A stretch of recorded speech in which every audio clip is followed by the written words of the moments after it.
Hi guys, welcome back to the shop. Today we're going to jump back on the TC125, the 73 model. We're going to try to get the cases loaded.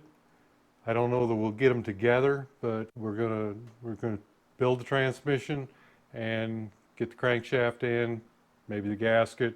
We may even get the other case on, but let's get with it. All right guys, I got the countershaft laying here. Suzuki they kind of call these a little bit different than a lot of the other bikes. I'm not sure why. I always thought the countershaft sprocket was the one with the the countershaft was the one with the countershaft sprocket on it. But in this case, they're calling that the driveshaft and this the countershaft. This is the one where the clutch goes on to. And I've got it laid out here, how it all goes together. And there's not a lot to it, especially in this. This is a 4-speed bike, 8-speed if you want to if you want to count the reduction. But it's just kind of strange, the terminology that they use. Anyhow, this is the countershaft, and we're going to slide that all together. I've got the first gear, I think that is, already on here with the snap ring on it, and we've got this one here goes on there, and you want to make sure that it goes on so that these lock together like this. Okay, and then we have let's see, we got our bearing goes into the 4th gear, and we have a washer that goes onto the front of it. Let's just put the washer on there. I'm going to put a little oil in there. I've got most of this all lubed up already. I didn't want to get it too nasty because it's hard to handle when it is. And then on the end here, I just like to put some grease on it to hold that washer.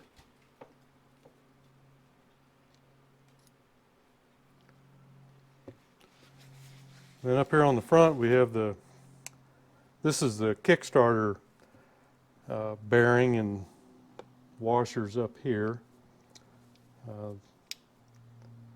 The kickstarter idler, I think they call it, is the one that goes into the bearing, or the bearing. You go on with the first little washer, and then you've got, this is essentially the race. It's got this raised lip here in the middle, and we're just going to dab a little on that. Do yourself a favor and lube these things up like this so they don't come apart on you. This goes on with the race, a little raised part out toward the end of the shaft here. And then we've got the bearing. This is called thrust bearing. That goes on, and that little raised area on that one centers that bearing. And then we've got the other small bearing. This one and the first one that went on are the same. Just like that. And that's the build of your countershaft. Okay, on with the drive shaft. And this is the one, I've already got the bearings placed in here. Again, do yourself a favor, get you a bunch of grease, get it in there, and that holds the bearings in so you're not fighting them falling out all the time. I've already installed the new seal here for the selector. Those are kind of hard to find. Well, not hard to find. They're not available from Suzuki, so you'll have to get that on eBay, and they're there. Shouldn't have any trouble finding them. Okay, then we've got our first gear here that this is your reduction gear. It's got the holes in it for the bearings here, and it's going to go with the recess toward the sprocket end of the shaft. Goes on, and none of the bearings fell out yet, so we're good. Then you've got your fourth cluster here, and we've got a little bushing on the inside of that. So we'll put a little oil in there. And again, this is the next one that's got the cutouts for your bearings.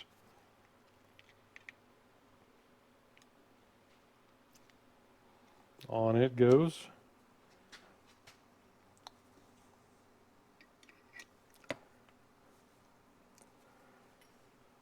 And I believe that's second. It goes on. And see how it's fitting together here? Make sure it's like that.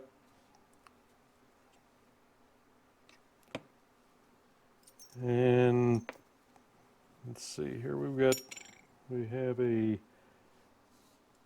washer.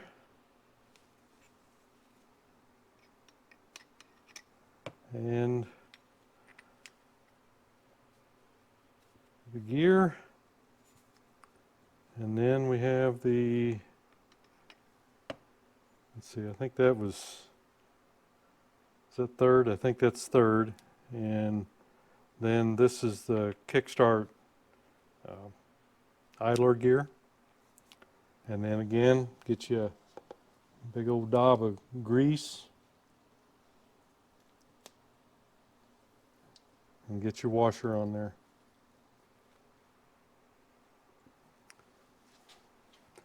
And then you clean your fingers off.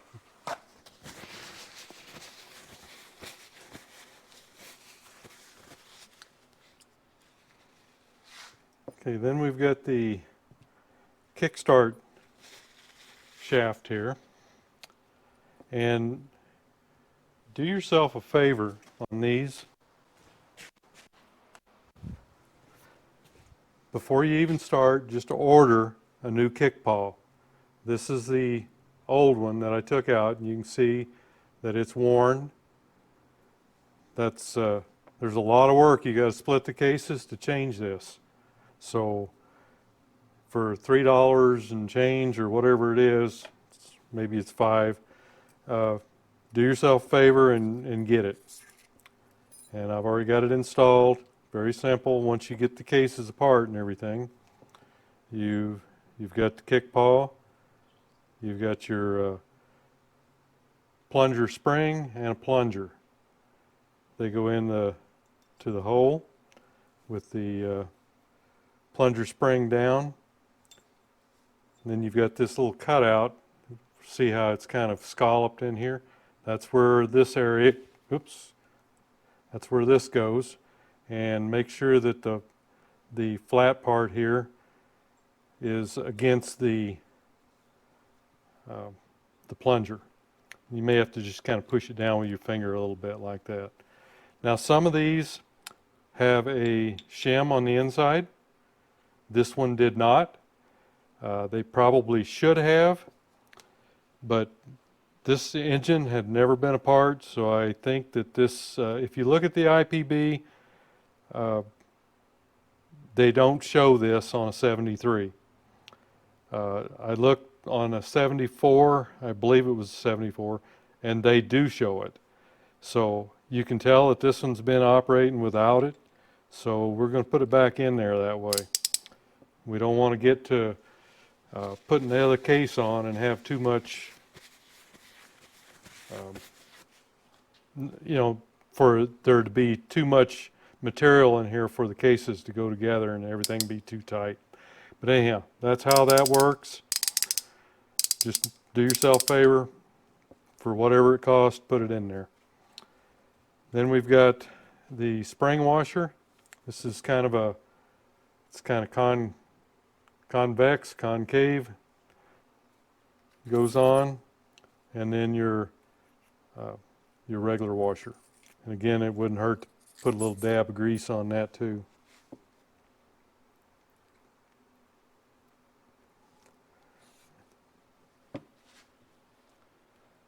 I think my camera's got a mind of its own here. think you're still able to see.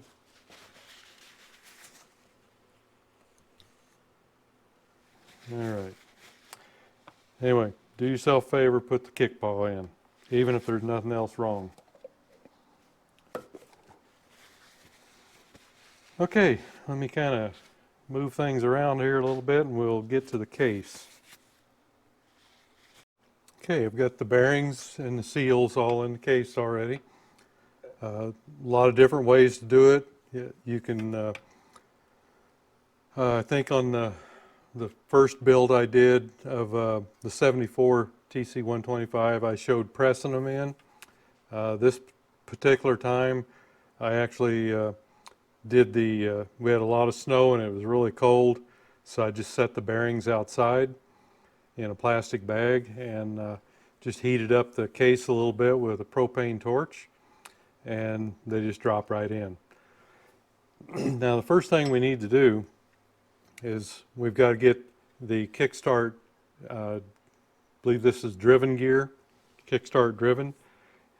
You know, you can probably tap it in there, or you can pull it in, and I'm going to pull it in today. Just put a little oil on it so it'll slide in. If you tap it in, you run the risk of, unless you back it up good, of knocking the bearing out and then have to start over. Now just take a bolt with a big washer, stick it in on the bearings other side, the bearing side there, and then grab you another washer and put here, and a nut.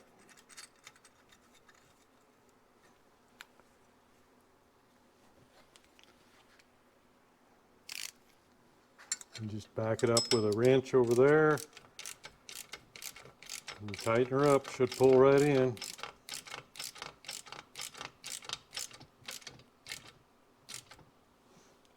I think I ran out of bolt though.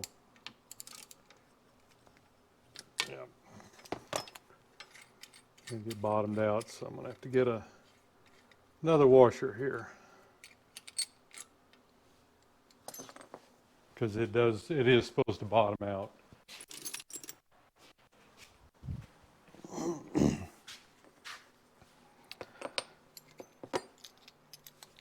It just bottomed out against the threads here.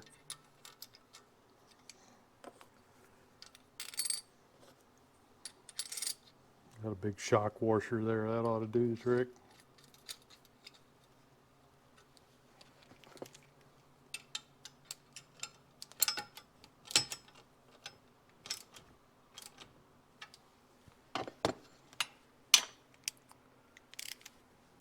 All right.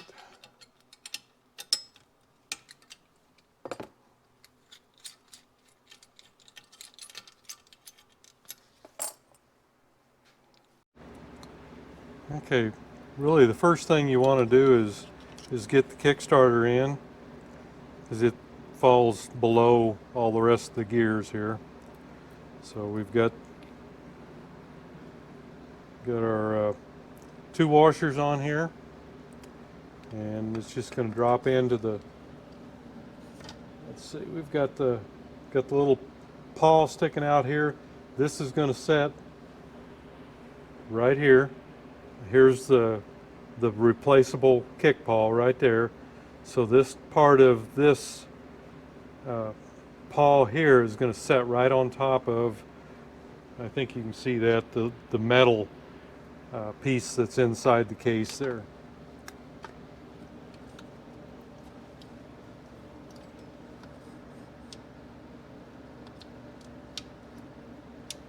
So there it is.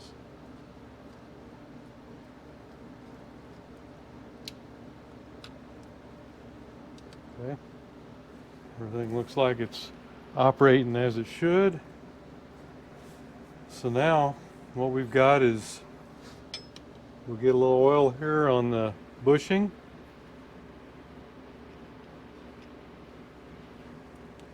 And in the bearing. And on the gear. And we'll put a little up here in the shift drum area too. Just make everything slide a little easier together. Now the thing with when you're loading this, you want to have it pretty much in neutral if you can. You've got your plunger up here. This is your detent. That's where you want this. This is the shift drum, but that's where your detent is going to go. So that you need to have pretty close to there. So that means that you're right at neutral when you've got this put together like this. So this whole thing needs to go in pretty much at the same time. Now again, that's, this stuff may fall off anyway, but we've got the grease on it. We're doing our best. And we're gonna go with it here.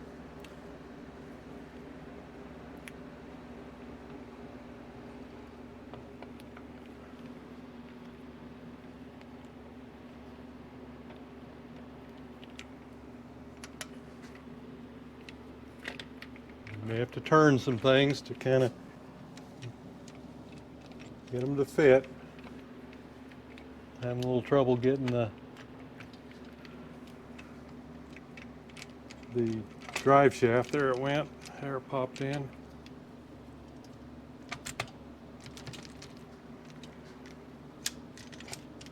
Okay, I think everything's settled in there now.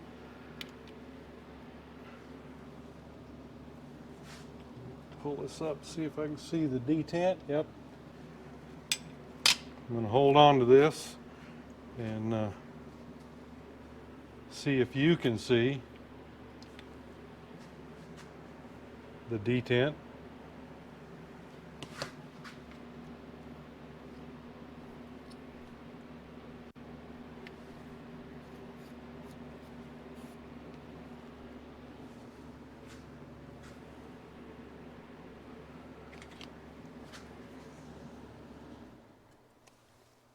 I think you can. See it in there? That's what you want. You want that detent up where it's supposed to be, and that way you're in neutral. Here's your neutral safety pin right here. I don't think you can see that. Let me get you back up here. Right here, this is your neutral plunger. So when your switch is in there that comes in contact with that, your neutral light comes on. Okay, so it looks like everything is still as it should be. I just want to point out too that there was a lot of damage here. I'm sorry, I just wanted to get you a little closer here so you could see into the engine cavity here. You can see a lot of the pitting. And this, if you remember when we tore it apart, the engine was seized and there had been a lot of water in here.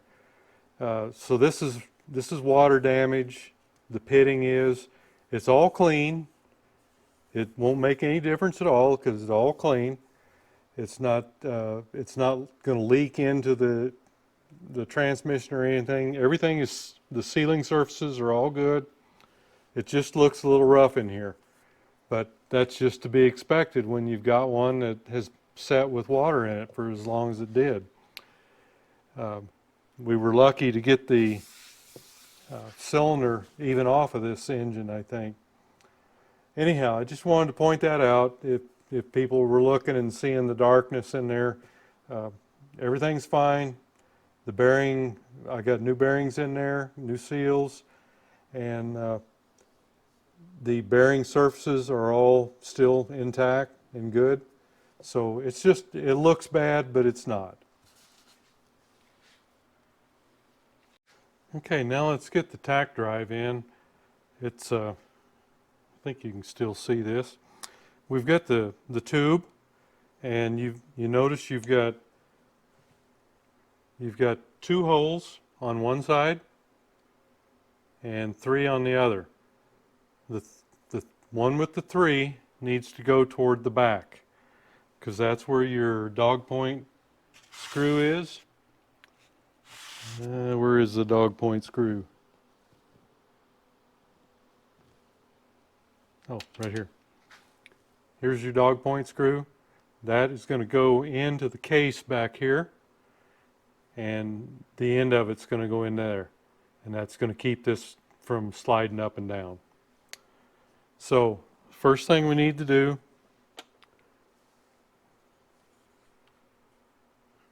is just get you a little oil inside and on your new O-ring.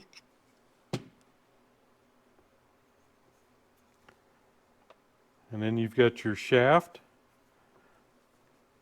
and we'll oil it.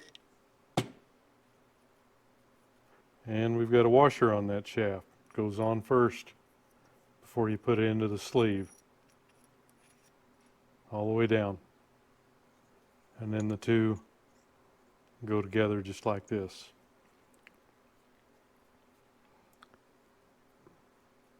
And I'll put a little grease on the gear there.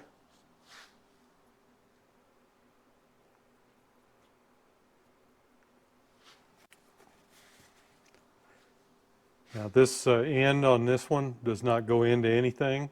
It's probably shared with other bikes. I think the TS250 is the same one. And I believe it does go into a Boss. I can't remember for sure, but I'm sure it fits different applications.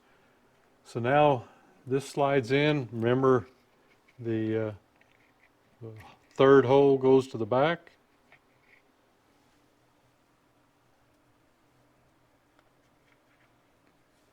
Trying to get these in line there. There it is.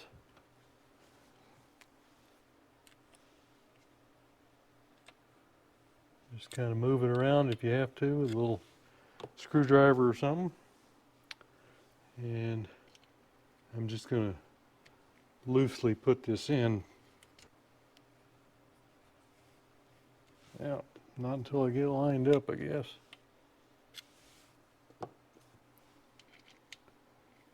There it is. There is also this little bracket that goes on that. I'll just go ahead and put that on there so I don't forget about it. That's for your battery overflow, I think. Okay, that's in. It's holding everything.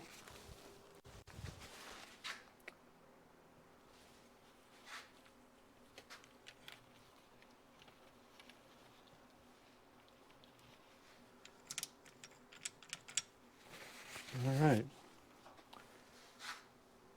Now let's get the crankshaft. This is all ready to go. I'm going to put a little more assembly lube on it. Again, I've talked about this before. You can use whatever you want. If you want to put the engine oil on there, that's fine. I like assembly lube because it stays put better than the oil is.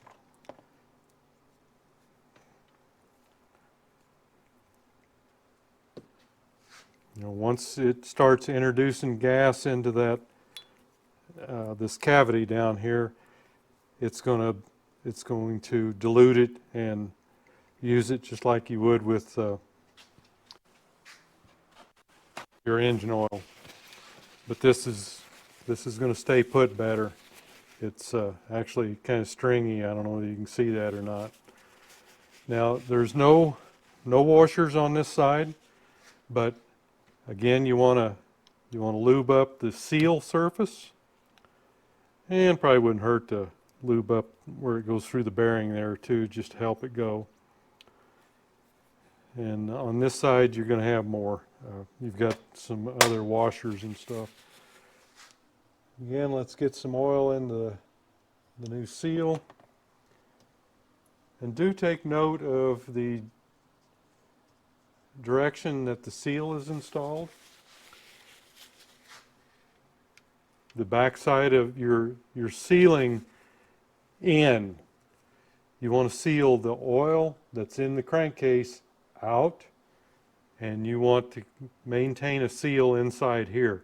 That's if you watched my video on leak testing your two-stroke, that's what we were doing. We're checking the integrity of all these seals in this engine area. We're not worried about back here unless it happens to leak from the gasket surface. Okay, so we're lubed up and we're going in with the crankshaft.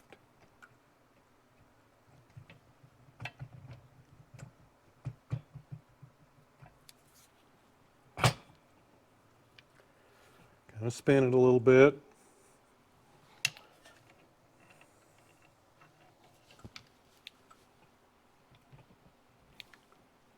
May have to get my tool out here. Okay guys, haven't had one this difficult to get in a while. Usually you can just tap them with a hammer, a plastic hammer, and they go right in. But evidently this the bearing is just super tight here.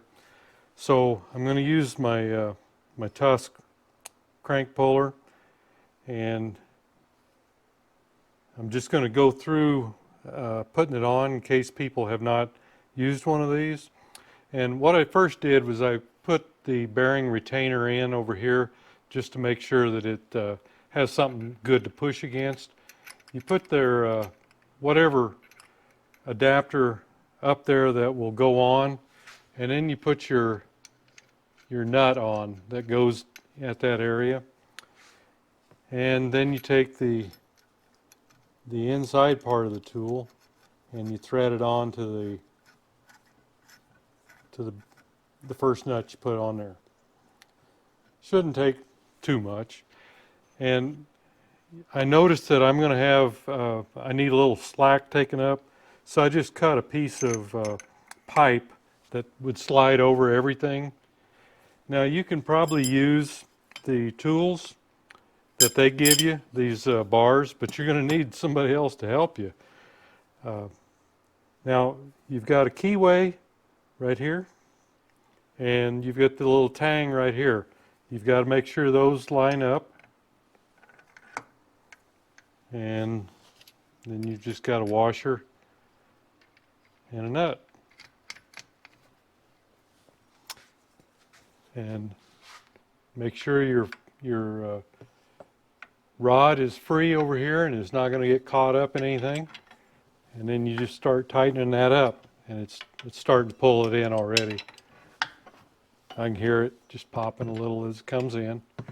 And we want to loosen it up once in a while and turn the crankshaft so that you know that the seal is lining up. You don't want to bend the lip on the seal. Everything's still free. Okay, I believe that's it.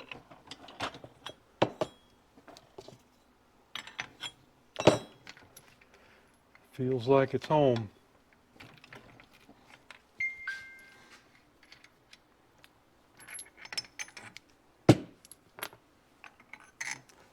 So I find it very useful to have various sizes of pipe laying around so you can cut off a piece. You can cut off with a hacksaw or whatever, and just so you can make little spacers and whatnot. Okay, let me get my bench cleaned back up here. All right, got it. Things kind of cleaned up here again and back in order. And one of the first things I want to do here is put the spacer on the crankshaft. Remember that if you haven't already got your spinner on, make sure that's on, and then you've got the recess, and that goes toward the crankshaft. That's your spacer. No spacer on the other side. We're all good and free here. I think we're good to go, and all our no washer on the outside of this crank or this shaft. We've got the washer here and no washer on this one. So I think we're ready to probably head toward getting the other case on. I think we'll do another video on that one. Yeah, let's do that. I think I'll go ahead and get this detent in, because it kind of locks everything in place. And I'm just going to put a little oil on it. And I want to look up there again, make sure that's still where it needs to be. Yeah, pretty much. It needs to be moved just a little.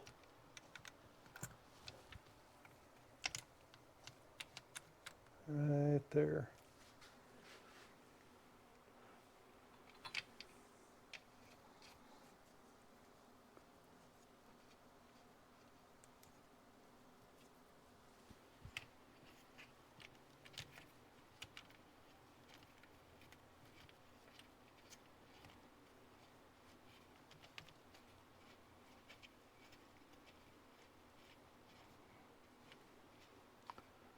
That way it keeps it locked in neutral while we're still messing around with things. And one thing here I want to point out, one of the viewers was having problems with their tachometer. There is a seal that goes into the cable, and I knew that because I saw this one stuck right here. But it goes in, it goes on like, actually it goes on like that, with the open part of the seal toward the tubing there. So it goes on like this, and if that's not in there, when you tighten your cable up on this, your cable will be loose, and you'll have erratic tachometer. And the same happens with the speedometer. You've got one on it too, I believe, and it will do the same thing. It's just not tight. It's not held. I mean, you can tighten it down till it's tight, but the cable is still loose. So it needs that seal in there to space it out. Otherwise, you can have erratic behavior. There's other things that can cause that, but that's one thing. So make sure that that seal is in there, and I think the only way you can get that is with the cable. Okay, I think everything here is as it should be. We're ready to install our gasket and put the other cover on. So I think we'll call it a day right here and pick this up in the next video. Okay guys, I think we're going to call that a day on this one, pick it up in the next one, and hope everybody enjoyed watching this today. And we went through pretty much the assembly of both shafts, the counter shaft and the drive shaft, as Suzuki calls it. And we've got the kickstarter in, and the tachometer drive, and the crankshaft. So we're pretty much ready. We'll just get a gasket, and in the next one we'll put the cases together. So hey, thanks for going along on the ride. See you next video.